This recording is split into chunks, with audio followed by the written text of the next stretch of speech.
शास्त्रानुसार पौर्णिमा साजरा करण्याचे व व्रत करण्याचे दोन मुख्य आधार आहेत. पहिला चंद्रोदय तिथी आणि दुसरी उदय तिथी.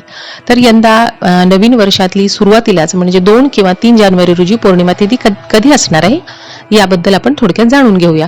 तर पौर्णिमेचा व्रत करण्यासाठी ज्या रात्री पौर्णिमा तिथी असेल तो दिवस महत्त्वाचा मानला जातो आणि स्नान दानासाठी उदय तिथी महत्वाची मानली जाते. तर तुम्ही पौर्णिमेचा उपवास करणार असाल किंवा घरच्या घरी सत्यनारायण करणार असाल तर नेमकं कधी करावं याबद्दल जाणून घेऊया. त्या पौष पौर्णिमेला प्रामुख्याने विष्णूंच्या सत्यनारायण रूपाची पूजा केली जाते. घर स्वच्छ करून देवपूजा, फळं, फुलं, पंचामृत अर्पण करावं. पौर्णिमेच्या रात्री चंद्राला दूध आणि पाणी मिक्स करून अर्घ्य द्यावं. विष्णू आणि लक्ष्मीची पूजा अर्चा करावी. पूजेमध्ये खिरीचा नैवेद्य प्रामुख्याने दाखवावा आणि या दिवशी मुख्य दरवाजावरती 2 दिवे लावायला मात्र विसरू नका.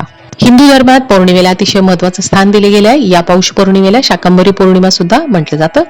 तर यंदाची 2026 मधली पहिली पौर्णिमा तिथी सुरू होणार आहे शुक्रवार 2 जानेवारी रोजी संध्याकाळी 6:53 आणि पौर्णिमा तिथी समाप्त होणार आहे शनिवारी 3 जानेवारी रोजी दुपारी 3:32. तर आता उपवास कधी करायचा आणि सत्यनारायण पूजा कधी करायची? तर उपवास करणाऱ्यांनी 2 जानेवारी रोजी चंद्रोदयाच्या वेळेस पौर्णिमा तिथी असणार आहे, म्हणून 2 जानेवारी रोजी तुम्ही उपवास करू शकता. आणि सत्यनारायण पूजा जे घरच्या घरी करतात त्यांनी उदय तिथीनुसार 3 जानेवारी रोजी सत्यनारायण पूजा करावी. आता यामध्ये तुम्ही सत्यनारायण पूजा 2 तारखेला करू शकता का? तर हो, करू शकता. पण 2 जानेवारी रोजी 6:30-7:45 दरम्यान तुम्हाला सत्यनारायण पूजा करायची आहे.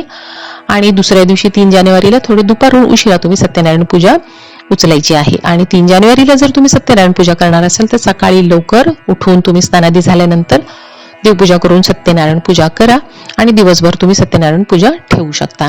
तर आता या महत्वाचे शाकंभरी पौष पौर्णिमेच्या निमित्ताने लक्ष्मी नारायणाच्या आशीर्वादाने येणाऱ्या नवीन वर्षात घरात सुख, समृद्धी, समाधान राहावं म्हणून प्रार्थना करा. आणि व्हिडिओतली माहिती आवडली तर सबस्क्राईब करा.